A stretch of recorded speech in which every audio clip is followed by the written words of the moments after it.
بسم اللہ الرحمن الرحیم نحمدہ ونصلی علی رسول الکریم۔ اللہ تعالیٰ نے ہر دور میں اپنے دین کی خدمت ایسے لوگوں سے لی ہے جن کو اللہ جل شانہ نے دنیا کے اعتبار سے ایک نام، ایک شہرت عطا فرمائی، لیکن اللہ پاک نے ہدایت عطا فرما کے دنیا کے لیے جو لوگ استعمال ہو رہے تھے، شہرت اور نام و نمود کے لیے استعمال ہو رہے تھے، اللہ رب العزت نے ان کے رخ کو بدل کر ان کو ہدایت والے راستے پر چلایا، اور جو مقام دنیا کے اعتبار سے ان کے پاس موجود تھا، جب وہ اللہ کے دین کی راہ پر چلے تو اللہ جل شانہ نے ان کے لیے دنیا سے زیادہ قبولیت اور شہرت کا انتخاب فرما کے ان کو نمایاں کیا اور ان سے اپنے دین کی خدمت۔ ان میں ایک نام ہے جنید جمشید رحمۃ اللہ علیہ، جو بہت بڑے نامور شخصیت تھی پاکستان کے لیے، جنہوں نے شروع میں موسیقی کا شعبہ اختیار کیا اور اس کے بعد اللہ تعالیٰ نے ان کو ہدایت عطا فرمائی۔ 2002-2003 میں انہوں نے تبلیغی جماعت کے ساتھ ریلیٹڈ ہوئے اور ایک عظیم اور مشہور اسلامک اسکالر بنے اور دین کا پیغام لے کر دنیا کے کونے کونے میں گئے۔ تو اللہ پاک نے ان کو ایسا مقام عطا فرمایا تھا کہ دنیا کے اعتبار سے کسی چیز کی ان کے پاس کمی نہیں تھی، عزت تھی، دولت تھی، شہرت تھی، سب کچھ موجود تھا، لیکن ان کا اپنا یہ قول ہے، ان کی اپنی اپنے زبان کا یہ الفاظ ہے۔ وہ فرمایا کرتے تھے کہ مجھے دنیا کی ساری آسائشیں میرے پاس موجود ہیں، ملی ہیں، لیکن میرے دل کے اندر سکون نہیں۔ تو جنید جمشید صاحب رحمۃ اللہ علیہ کراچی کے اجتماع پر حضرت اقدس مولانا طارق جمیل صاحب حفظہ اللہ تعالیٰ سے ملاقات کی اور ملے۔ ملاقات کے دوران انہوں نے کہا کہ ایک نوجوان جس گلیمر کو خواب میں دیکھتا ہے، اللہ نے مجھے وہ حقیقت میں میسر فرمایا ہے، اللہ تعالیٰ نے حقیقت میں اس مقام تک مجھے رکھا ہے، لیکن میرا دل خالی ہے۔ تو شیخ طارق جمیل صاحب حفظہ اللہ نے ایک جملہ ارشاد فرمایا اور یہ فرمایا کہ دیکھو، تمہارا دایاں گھٹنا اس پر زخم ہے، چوٹ ہے، لیکن تم مرہم بائیں گھٹنے پر لگا رہے ہو، تو کبھی زندگی میں بھی تمہارا دایاں گھٹنا ٹھیک نہیں ہوگا، کیونکہ جس جگہ پر زخم اور چوٹ ہے وہاں مرہم نہیں لگ رہا۔ تو یہ سوال سن کر بڑے حیران ہوئے، اور پھر انہوں نے کروڑوں روپے کی آفر آئی ان کو موسیقی کے لیے، بڑی بڑی کمپنیوں نے ان کو جو ہے انوائٹ کیا، لیکن پھر بھی انہوں نے اس دولت کو، اس شہرت کو اپنے پاؤں کی جوتی کی نوک پر رکھ کر انہوں نے اس کو ٹھکرا دیا۔ کس لیے؟ انہوں نے علماء سے ایک بات سنی ہوئی تھی، اکثر بیانات میں فرمایا کرتے تھے کہ جو شخص اللہ کے لیے کسی حرام چیز کو چھوڑ دیتا ہے، اللہ تعالیٰ اس کے لیے حلال بنا کے اس کو عطا فرماتے اور بہترین طریقے سے اور خوبصورت کر کے دیتے ہیں۔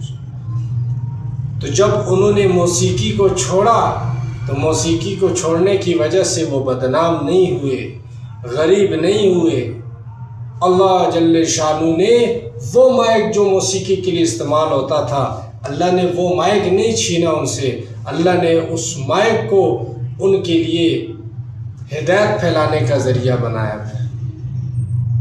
جس مائک کو سامنے رکھ کر وہ گانے گایا کرتے تھے، اس مائک کے ذریعے سے پھر اللہ کے رسول کی حمد، اللہ کے رسول کی نعت پڑھتے، اللہ کی حمد بیان کرتے تھے۔ تو یہ مقام اللہ نے ان کو عطا فرمایا۔ اور ایسا تاریخی جنازہ ان کا 2016 میں ہوا کہ ہر آنکھ اشکبار تھی، ہر دل لبریز تھا، غم سے نڈال تھا کہ اتنی بڑی شخصیت چلی گئی۔ ہمیں ساتھیوں نے بتایا کہ جس دن حضرت جنید جمشید صاحب رحمہ اللہ کا انتقال ہوا، اس دن ہزاروں نوجوانوں نے کراچی شہر کے اندر توبہ کی اور اللہ کے راستے میں نکلے۔ مائیں، بیٹیاں، بہنیں ایسے ان کی شہادت کی خبر سن کر رو رہی تھی جیسے ان کا اپنا گھر کا بندہ فوت ہو گیا۔ ایسی قربانیاں انہوں نے دی۔ وہ فرماتے تھے کہ ایک دن میں بالا کوٹ میں ایک مسجد کے اندر تھا تو پھٹی پرانی چٹائی کے اوپر لیٹا ہوا وہ جنید جمشید، جو ایسا شاہانہ اور ایسی خوبصورت زندگی، ایسا اس کا لائف سٹائل، پاکستان میں جتنی شہرت موسیقی میں انہوں نے کمائی اتنی کسی نے نہیں کمائی۔ اللہ نے جب موسیقی چھوڑی تو جو شہرت موسیقی کے زمانے میں ان کو ملی ہوئی تھی، اللہ نے اس سے بڑھ کر شہرت عطا فرمائی جب وہ دین کی خدمت میں رہے۔ تو فرماتے بالا کوٹ میں ایک مسجد کے اندر میں ایسے لیٹا ہوا چٹائی کے اوپر، پھٹی پرانی چٹائی تھی، تو مولانا کا غالباً فون آیا اور ان سے میں نے بات کی۔ تو بات کرتے ہوئے میں نے کہا حضرت دنیا کی ہر خوبصورت سے خوبصورت جگہ پہ گیا ہوں، بڑے سے بڑے 5 اسٹار ہوٹل میں گیا ہوں، اچھے اچھے کھانے کھائے، اچھے لباس پہنے، ہر چیز ملی، لیکن سکون نہیں تھا۔ وہ سکون نہیں تھا جو آج مجھے اس پھٹی پرانی چٹائی پر مل۔ وہ کہتے ہیں نا کہ جب اللہ پاک ایمان کی حلاوت کسی کو عطا فرماتے ہیں پھر دنیا داروں کو سمجھ نہیں آتی کہ یہ کیا کر رہے ہیں۔ تو اللہ نے ان کو ایک مقام دیا تھا، اتنا بڑا تاریخی جنازہ ان کا کراچی شہر میں ہوا کہ ہر آنکھ جو ہے وہ دیکھتی رہ گئی کہ کتنا بڑا جنازہ ان کا، اللہ کے راستے میں تھے، ان کا انتقال، شہادت کی موت اللہ رب العزت نے ان کو عطا فرمائی۔ ابھی کچھ دنوں پہلے ایک شخصیت، معروف شخصیت، ان کے بارے میں اپنی اظہار رائے بیان کر رہے تھے سوشل میڈیا کے سامنے۔ ہم نام نہیں لیتے کسی کا، بہرحال ان کو ایسا نہیں کرنا چاہیے تھا کہ اللہ نے ان سے کام لیا۔ آپ کے اندر بھی وہ کوالٹی ہے، آپ کے اندر بھی وہ طاقت موجود ہے کہ آپ بھی اس طرح استعمال ہو جائیں۔ یہدی الیہ من ینیب، لیکن اللہ کی ایک شرط ہے، اللہ پاک ہدایت اس کو عطا فرماتے ہیں جو دل میں طلب رکھتا ہے۔ جنید جمشید صاحب رحمۃ اللہ علیہ فرمایا کرتے تھے، میں جب بھی اپنے پروگرام کے لیے اسٹوڈیو میں یا کہیں جاتا تھا تو راستے میں مجھے جماعت کے ساتھی نظر آتے تھے، 5-6 ساتھی اکٹھے ہوئے کسی سے ملاقات کر رہے، بات کر رہے، تو میرے دل کے اندر یہ خیال پیدا ہوتا تھا کہ یہ اچھے لوگ، یہ اچھے لوگ ہیں، یہ اچھے لوگ ہیں۔ تو یہ گمان، اچھا گمان میں نے ان کے ساتھ رکھا، اللہ نے مجھ سے کتنا کام۔ تو محترم بھائیوں، میرے سننے والے دوستوں، اپنی سوچ کو مثبت بنائیں، ہر ایک کے لیے مثبت پہلو اختیار کریں، کسی کو غلط ثابت نہ کریں۔ شرعاً وہ غلط ہے، آپ کو اختیار ہے، آپ اس کو غلط کہہ سکتے ہو، لیکن اگر آپ کے مزاج جو اور آپ کے ذہن میں نہیں آ رہا، سمجھ میں نہیں آ رہا، آپ اس کے بارے میں غلط کمنٹ نہ کریں۔ ہر ایک کی رائے کا احترام کریں۔ کسی کو کھلے عام کہہ دینا کہ منافق تھا، مذہبی منافق تھا، یہ مسلمان کو زیبا نہیں دیتا۔ ہمارے بڑی نامور شخصیت نے سوشل میڈیا پہ انٹرویو دیتے ہوئے یہ چند الفاظ استعمال کیے تھے کہ بڑے نامناسب تھے۔ ان کی شخصیت کے ساتھ یہ الفاظ نہیں جڑتے کہ وہ کسی ایسے شخص کے بارے میں بات کریں جن سے اللہ نے اتنا کام لیا۔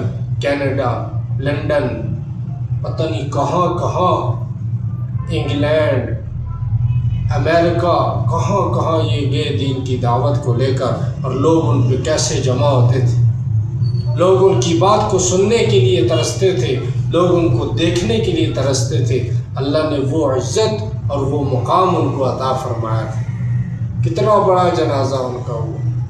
وہ شخص جو موسیقی موسیقی کو اپنا پیشہ سمجھتا تھا، اللہ نے ایسے دل بدلا جنید جمشید صاحب رحمۃ اللہ علیہ کا کہ اللہ پاک نے پھر ان کو ساری دنیا کے اندر پھرایا اپنی دین کی نسبت. کیا بنگلہ دیش، کیا کینیڈا، کیا انگلینڈ، کیا آسٹریلیا، کیا لنڈن، کیا ترکی، کیا امریکہ، کون کون سی ایسی جگہ نہیں جہاں دین کی دعوت کو لے کر اللہ کے رسول کی تعریف کو اور نعت کو نہ بیان کیا.